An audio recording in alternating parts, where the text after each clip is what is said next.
Okay, hello everyone and good morning.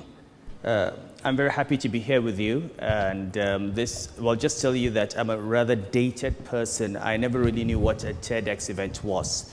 And when my daughter spoke to me about it and said something about youth and development, I thought I'd just come here and talk about young people and job creation and the usual stuff we talk about. Until a group of young ladies came to me to explain that I was actually expected to speak in 16 to 18 minutes about one idea that can change the world. Now that was crazy because I don't have any ideas that can change the world. And the thing with young people is that they're the most difficult audience to address. I have found myself in situations where I address people of your generation. And frankly, the questions I get are more incisive, more intelligent, more thought-provoking than the questions I get from people of my generation at all levels. And I'm actually just beginning to understand how difficult it is for those of us who are in the analog generation to have a conversation with our children. I have an 8-9-year-old daughter that I always see in the morning, and she goes to school and she comes back. I've never really had serious conversations with her. And 2 days ago, we were at the table with her sister, who's about 15 or 16, who then says to me, you know, Dad, it's time for us to start talking about boys. And before I could answer, this younger one, who's 8 or 9, looks up and says, you want to talk to Dad about boys? He won't understand. He's a man. He's a big boy. Now, you can imagine for me, I mean, this wasn't the kind of conversation I had with my mother or my father. So for me, and of course, the next day I had my son who's in Form 1 talking about chromosomes and X and Y cells on the table. So this is a completely different world for me. And I'm going to speak to you today about overcoming the fear of vested interests. It's a topic that I have come to be engaged in mentally because I have learned in the 4 years or so that I've been in Abuja that if we understand that, we may begin to unlock the key to how to change our world, the world of the country in which we live. And what is this country? It's a country of 167 million people, as you know. Largest population in Africa, second biggest economy on the African continent. In 1960, with a per capita income that was higher than the per capita income of South Korea. 1960, Nigeria was the preferred investment destination, preferred to Japan, according to US Investment Advisory, which has always had potential, but which has never been able to realize that potential. A country that specializes in exporting what it does not produce and importing what it produces. One of the world's largest producers of crude oil that does not refine its own petroleum products and has to import petroleum products. The world's largest producer of cassava that does not produce starch or ethanol. A large tomato belt, yet the world's largest importer of tomato paste. A country that from my childhood I have heard had the potentials for being a world power. But every day we talk about potentials. Every day we talk about potentials. Today we still talk about the potentials of Nigeria. And yet, China, Indonesia, Malaysia, Japan, Korea, Vietnam, Brazil, all of those countries have turned the potential that they had into reality. What's the one thing that if I were to ask, what is the one thing that we need to do to break this barrier that faces us? In 4 years in Abuja, I've come to the conclusion that we need to overcome the fear of vested interests. And I'll talk to you through a little bit of my own experiences as governor of Central Bank and use that as a basis or as a template for what I think we need to do if we change this country. I became governor of the Central Bank of Nigeria in 2009. And this was in the middle of a global financial crisis.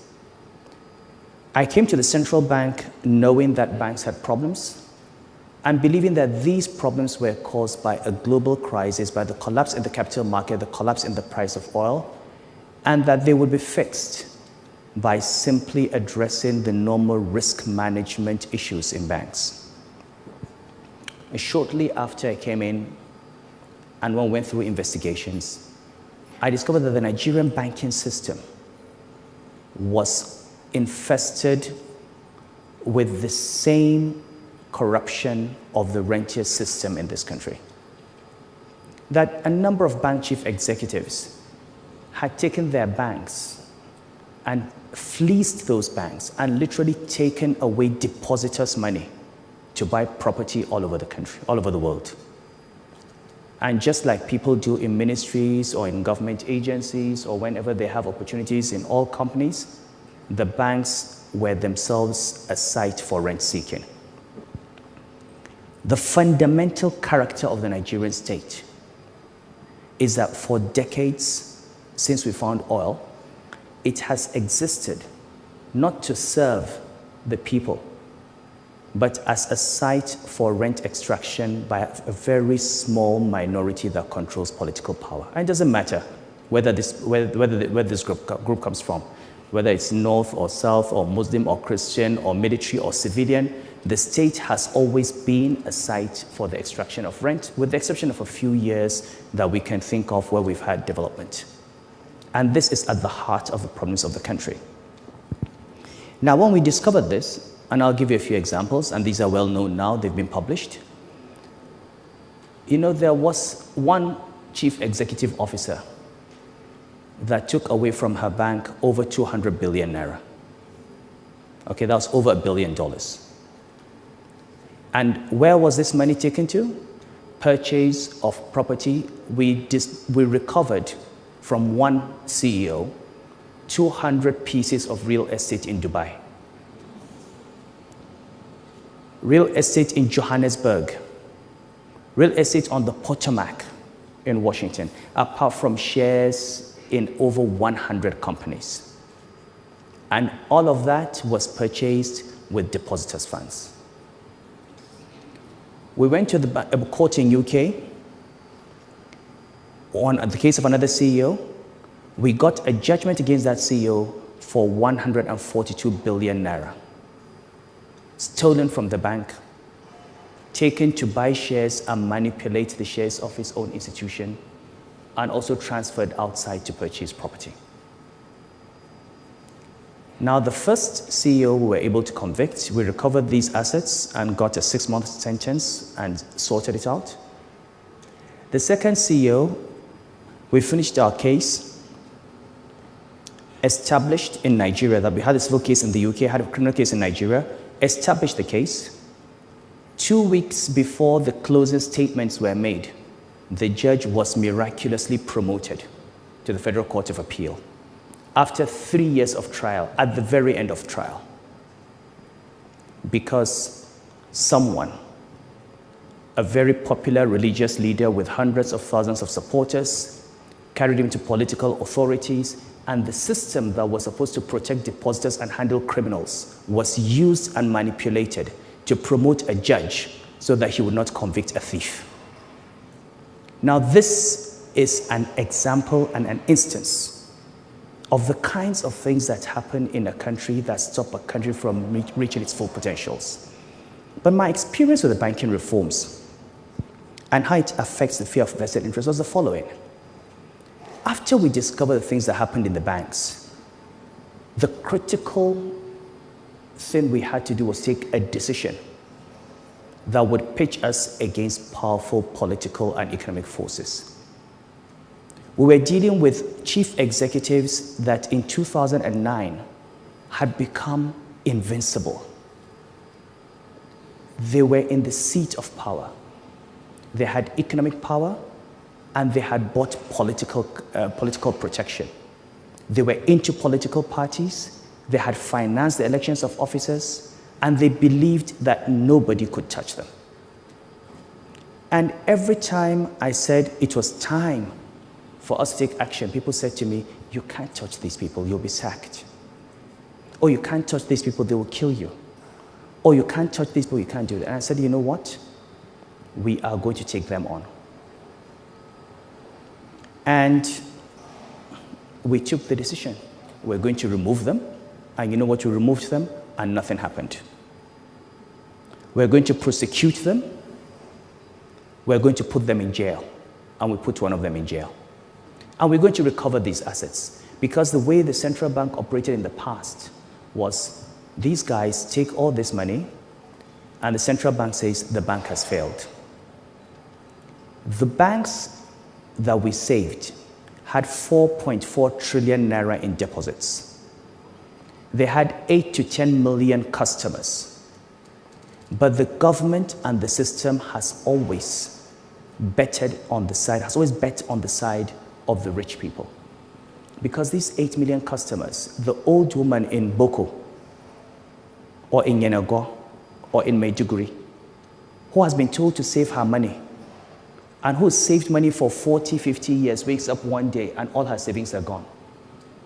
The civil servant who's worked for 35, 40 years, kept his pension money in the bank, the school fees of his children, the medical bills, wakes up one day and he finds that his bank is barricaded because the bank has failed. Banks do not fail. When people say banks have failed, it's like seeing a man whose throat has been slit and you say the man died. He did not die, he was killed. And those that murder the banks, those that destroy these deposits, have always walked away. They become senators. They become governors. They become captains of industry. They set up new banks, and they continue. And the millions of poor people who don't have a voice, that's it. Nobody knows the number of Nigerians who have died from failed banks because they were sick and could no longer pay their medical bills because those bills were, the money was locked up in a bank that has failed. Nobody knows the number of children whose parents could very well afford to pay their school fees who had to drop out of school because banks were mismanaged.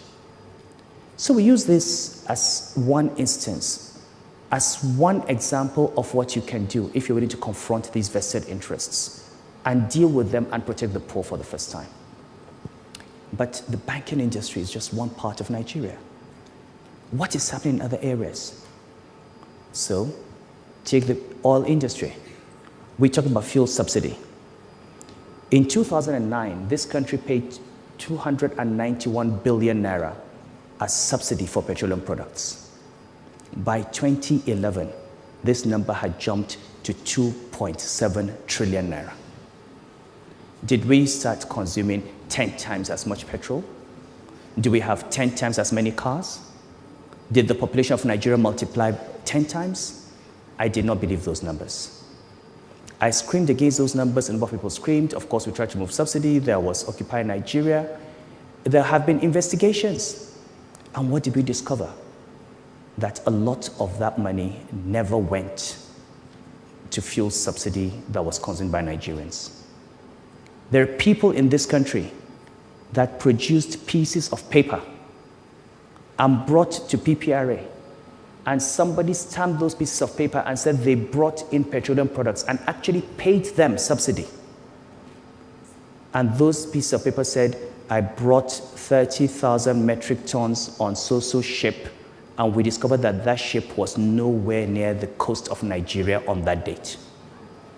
We have seen vessels that did not even exist, that had been retired on bills of lading, and money has been paid. And you know what? None of them, as I speak to you, has gone to jail. This is the only country in the world where you have something called oil theft, where vessels can simply come and take crude oil and literally just drive out of the country. You see the numbers every day, 100,000, 200,000, 400,000 barrels a day. Nobody even knows. 7.3 billion naira. How does anybody take oil in a vessel and leave a country? We've got the Navy, we've got NIMASA, we've got security services, you've got the oil companies themselves.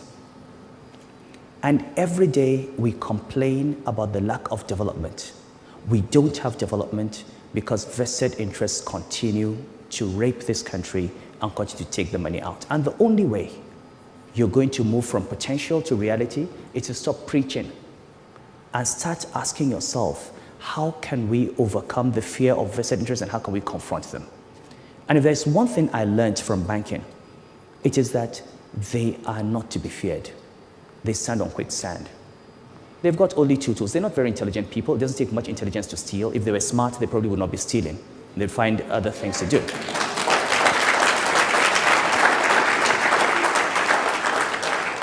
They have two weapons, and two weapons only. First is, how much do you want?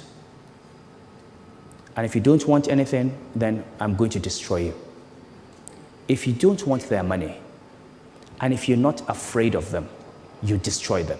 There's nothing else in there. You're more intelligent, and we've got to ask ourselves as a country, how have we allowed ourselves to be reduced to a level that is so far below our potential? A few weeks ago, I was in Lagos at Tinubu's birthday at the colloquium, and I spoke to young people. I said, we have 65 million young people in Nigeria. I'll give you one idea. You have 65 million youth in Nigeria. What does it take for one of you to get your votes and be the president of this country? What does it take for you to say, you're tired of my generation? I'm going to get one 40-year-old, intelligent, committed, patriotic Nigerian, and we're going to ask all the youth to vote for him. What does it take for you to address this issue sector by sector? Identify these interests one by one and confront them. Why does it have to take fuel subsidy removal for us to come out and challenge the rot that is in our country? What are we afraid of? We're afraid of losing the security that we have today. We may not lose it today, we will lose it tomorrow.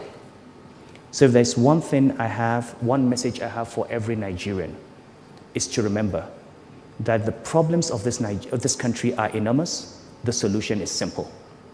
And that solution is we must recognize that at the heart of the problem of Nigeria, at the heart of 90% of our issues, from Boko Haram to religious crisis, to ethnic crisis, to unemployment, to the lack of education, to the lack of healthcare, is that there are people who profit from the poverty and underdevelopment of this country. And these people are called vested interests. And so long as they remain entrenched, and so long as we do not overcome our fear of them and dislodge them, we are not going to find a solution to this problem, and we're not going to reach our true potentials. My time is up. Thank you very much.